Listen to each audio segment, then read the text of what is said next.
Myths and Legends of Our Own Land. The Partridge Witch.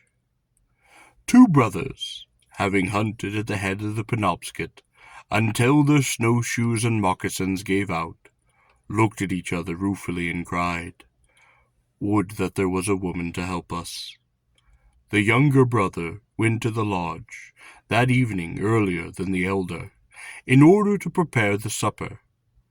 Great was his surprise upon entering the wigwam to find the floor swept, a fire built, a pot boiling, and their clothing mended. Returning to the wood, he watched the place from a covert until he saw a graceful girl enter the lodge and take up the tasks of housekeeping. When he entered, she was confused, but he treated her with respect and allowed her to have her own way as far as possible, so that they became warm friends, sporting together like children when the work of the day was over. But one evening she said, "Your brother is coming. I fear him. Farewell." And she slipped away into the wood. When the young man told his elder brother what had happened there, the elder having been detained for a few days in the pursuit of a bear, he declared that he would wish the woman to come back, and presently, without any summons, she did return, bringing a toboggan load of garments and arms. The luck of the hunters improved, and they remained happily together until spring, when it was time to return with their furs. They set off down the river in their canoe and rode merrily along, but as they neared the home village, the girl became easy, and presently, throughout her soul, became clairvoyant and said, "Let me land here. I find that your father would not like me. Do not speak to him about me." But the elder brother told of her when they reached home, whereon the father exclaimed, "I had feared this. That woman is a sister of the goblins. She wishes to destroy men." At this the elder brother was afraid lest she should cast a spell upon him, and rowing up the river for a distance he came upon her as she was bathing, and he shot upon her. The arrow did seem to strike, for there was a flutter of feathers, and the woman flew away as a partridge. But the younger did not forget the good that she had done, and sought her out in the wood, where for many days they began to play together as of old. "I do not blame your father. It is an affair of old, this hate he bears me," she said. "He will choose a wife for you soon, but do not marry her, else all will come to an end for you." The man could not wed the witch, and he might not disobey his father, in spite of this adjuration. So when the old man said to him, "I have a wife for you, my son," he answered, "It is well." They brought the bride to the village, and for 4 days the wedding dance was held. With a feast they lasted 4 days more. Then said the young man, "Now it all comes the end," and lying down upon a bare skin, he sighed a few times, and as a spirit ascended to the ghost road. The father shook his head, for he knew that this was the witch's work, and liking this place no longer, he went away, and the tribe was scattered.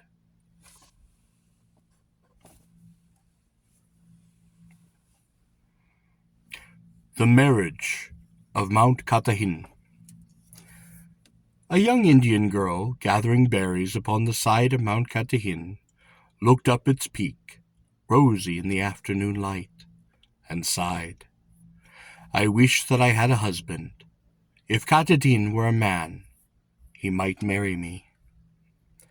Her companions laughed at this quaint conceit, and filled with confusion at being overheard, she climbed higher up the slope, and was lost to sight. For 3 years her tribe lost sight of her, but then she came back, with a child in her arms, a beautiful boy with brows of stone. The boy had a wonderful power. He had only to point at a moose, or a duck, or a bear, and it would fall dead, so that the tribe never wanted for food. For he was the son of the Indian girl, and the spirit of the mountain, who had commanded her not to reveal the boy's paternity. Through years she held her silence on this point, holding in contempt, like other Indians, the prying inquiries of gossips and the teasing of the young people. And knowing that Katahdin had designed the child for the founder of a mighty race, with the sinews of the very mountains upon his frame, that should fill and rule the earth. Yet one day, in anger at some slight, the mother spoke. Fools, wasps who sting the fingers that prick you from the water, why do you torment me about what you might all see? Look upon the boy's face, look upon his brows. In them do you not see Katahdin? Now you have brought the curse upon yourselves, for you shall hunt your own vengeance from this time forth. Leading the child by the hand, she turned toward the mountain and went out from their sight.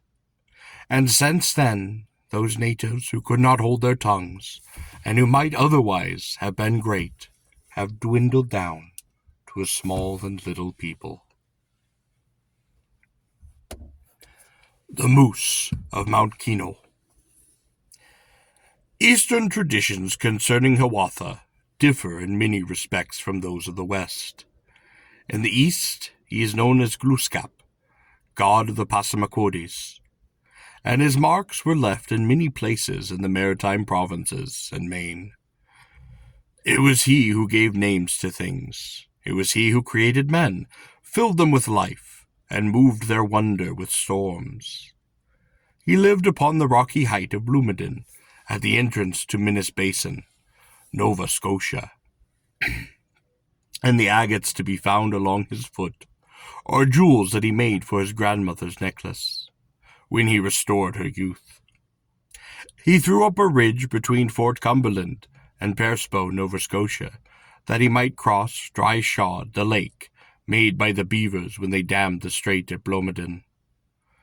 But he afterward killed the beavers, and breaking down their dam, he let the lake flow into the sea, and went southward on a hunting tour.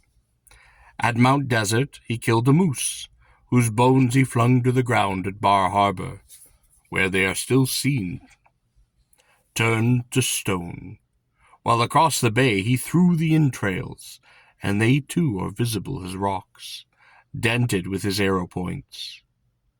Mount Kineo was anciently a cow moose, of such colossal size that he slew and turned into a height of land.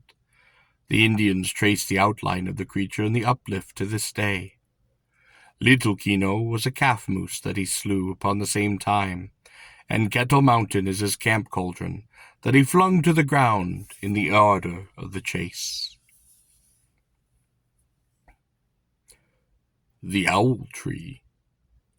One day in October 1827, Reverend Charles Sharpie rode into Alfred, Maine. He held service in the meeting house. After the sermon, he announced that he was going to Waterboro to preach, and that upon his circuit he had collected $270 to help build a church upon that village. Would not his hearers add to that sum? They would, and they did, and that evening the parson rode away with over $300 in his saddlebags. He never appeared in Waterboro.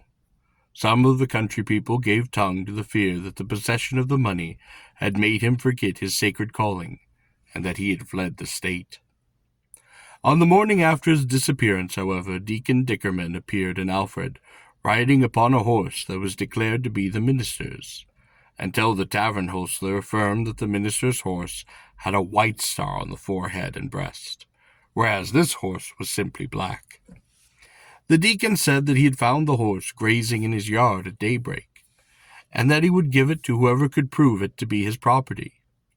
But nobody appeared to demand it, and people soon forgot that it was not his. He extended his businesses at about that time, and prospered. He became a rich man for a little place, though as his wealth increased, he became morose and most averse to company. One day a rumor went around that a belated traveler had seen a misty thing under the owl tree, at a turn of a road where owls were hooting, and that it took on a strange likeness to that missing clergyman. Dickerman paled when he heard this story, but he shook his head and muttered of the folly of listening to boy nonsense. 10 years had gone by during that time, and the boys had avoided the owl tree after dark, when a clergyman of the neighborhood was hastily summoned to see Mr. Dickerman, who was said to be suffering from overwork. He found the deacon in his house alone, pacing the floor, his dress disordered and his cheek most hectic. "I have not long to live," said he, "nor would I live longer if I could. I am haunted day and night. There is no peace, no rest for me upon this earth. They say that Sharpley's spirit has appeared upon the owl tree. Well, his body lies there. They accuse me of taking his horse, and that is true. A little black dye upon his head and breast was all that was needed to deceive them. Pray for me, for I fear my soul is lost. I killed Sharpley." The clergyman then recoiled. "I killed him," the wretched man went on, "for the money that he had. The devil prospered me with it. In my will I leave $2,000 to his widow, and $5,000 to that church he was collecting for. Will there be any mercy for me there? I dare not think it. Please go and pray for me." The clergyman hastened away, but was hardly outside the door when the report of a pistol brought him back. Dickerman lay dead upon the floor. Sharpley's body was exhumed from that shade of the owl tree, and the spot was never haunted thereafter. A Chesnut Log. There is no doubt that Farmer Lovell had read ancient history, or would he not have been so ready in the emergency that befell him one time in this last century. He had settled among the New Hampshire hills near the site that is now occupied by the village of Washington, and had a real good time there with the bears and the natives. It was when he was splitting rails on Love Mountain, they named it after him afterward, that he found himself surrounded by 6 Indians, who told him that he was now their prisoner. He agreed that they had the advantage over him, and said that he would go quietly along if they would allow him to finish the big chestnut log that he was at work upon. As he was a big and powerful fellow, and was armed with an axe worth any 2 of their tomahawks, and as he would be pretty sure to have the life of at least one of them if they tried to drive him away faster than he wanted to go, they consented. He said that he would be ready all the sooner if they would help him to pull the big log apart, so they agreed to help. Driving a wedge into the long split, he asked them to take hold, and when they had done this, he knocked out the wedge with a single blow, and all 12 hands were caught tight in the closing wood. Struggle as the savages might, they could not get free, and after calmly enjoying the situation for a few minutes, he walked slowly from one to the other and split open the heads of all 6. Then he went to work again, splitting up more chestnuts.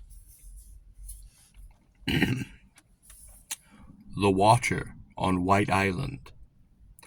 The Isles of Shoals, a little archipelago of wind and wave, swept rocks that may be seen upon the clear days from New Hampshire coast, have been the scene of some mishaps and some crimes. On Boone Island, where the Nottingham galley went down 150 years ago, the survivors turned cannibal to escape starvation. And while Haley's Island is peopled by the shipwrecked Spanish ghosts that hail vessels and beg for passage back to their own country, the pirate Teach, or Blackbeard, used to put in upon these islands to hide his treasure, and one of his lieutenants spent some time upon White Island with a beautiful girl whom he abducted from her home in Scotland, and who, in spite of his rough life, had learned to love him. It was while walking with her upon this rock, forgetful of his trade and the crimes he had been stayed with, that one of his men ran up to report a sail that was standing toward the islands. The pirate ship was quickly prepared for action, But before embarking, mindful of possible flight or captivity, the lieutenant made his mistress swear that she would guard the buried treasure, if it should be till doomsday. The ship he was hurrying to meet came smoothly on until the pirate craft was well in range. Then the ports flew open along the stranger's sides. The guns were run out, and a most heavy broadside splintered through the planks of the robber galley. It was a man of war, not a merchantman, that had run Blackbeard down. The warship closed and grappled with the corsair, but while the sailors were standing at the chains ready to leap aboard and complete the subjugation of the outlaws, a massive flame burst from the pirate ship, and both vessels were hurled in fragments through the air. A war went for miles along the sea. Blackbeard's lieutenant had fired the magazine rather than submit to capture.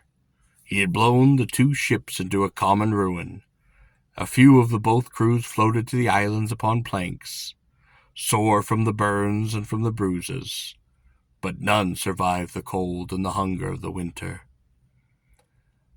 The pirate's mistress was among the first to die. Still true to her promise, she keeps her watch, and at night she is dimly seen upon a rocky point, gazing toward the east, her tall figure enveloped in a cloak, and her golden hair unbound upon her shoulders, her pale face still as the very marble. Chocorua. This beautiful Alp in the White Mountains commemorates in its name a prophet of the Pequot tribe, who, prior to undertaking a journey, had confided his son to a friendly settler, Cornelius Campbell of Tamworth. The boy found some poison in the house that had been prepared for the foxes, and thinking it to be some white man delicacy, drank of it, and died. When Chocorua returned, he could not be persuaded that his son had fallen victim to his ignorance, but ascribed his death to white man treachery. And one day, when Campbell entered his cabin from the field, he found there the corpses of his wife and his children, scalped and mangled. He was not a man to lament at such a time, for hate was much stronger than sorrow. A fresh trail led from his door, and seizing his rifle, he set forth in pursuit of the murderer. A mark in the dust, a bent grass blade, a torn leaf, these were all guides enough, and following on through bush and swamp and wood, they led him to this mountain, and up the slope he scrambled breathlessly. At the summit, statue-like, Chocorua stood. He saw the avenger coming, and knew himself unarmed, but he made no attempt to escape his doom. Drawing himself erect and stretching forth his hand, he invoked anathema upon his enemies, in these words: "A curse upon you, white men. May the Great Spirit curse you when he speaks in the clouds, and his words are of fire. Chocorua had a son, and you killed him while the sky looked bright. Lightning blast your crops, winds and fire destroy your dwellings. Oh, the evil one breathed death upon your cattle. Your graves will lie in the war path of the Indian. Panthers howl, and wolves fatten over your bones. Chocorua goes to the Great Spirit, but his curse stays with the white man." The report of Campbell's rifle echoed from the ledges, as Chocorua leapt into the air, plunging to the rocks below. His mangled remains were afterward found, and buried near the Tamworth path. The curse had its effect. Pestilence and storm devastated the surrounding country. All the smaller settlements were abandoned. Campbell became a morose hermit, and he was found dead in his bed 2 years afterwards. Passaconaway's Ride to Heaven. The personality of Passaconaway, powerful chief and prophet, is involved in doubt, but there can be no misprision of his wisdom. By some historians he had been made one with St. Aspenquid, the earliest of native missionaries among the Indians, who, after his conversion by the French Jesuits, traveled from Maine to the Pacific, preaching to 66 tribes, healing the sick and working his miracles, returning to die at the age of 94. He was buried on the top of Agamentus, Maine, where his manes were pacified with offerings of 3,000 slain animals, and where his tombstone stood for a century after, bearing the legend, present, useful, absent, wanted, living, desired, dying, lamented. By others, Passaconaway is regarded as a different person. The Children of the Bear, to English his name, was the chief of the Merrimacs, and a convert of the Apostle Eliot.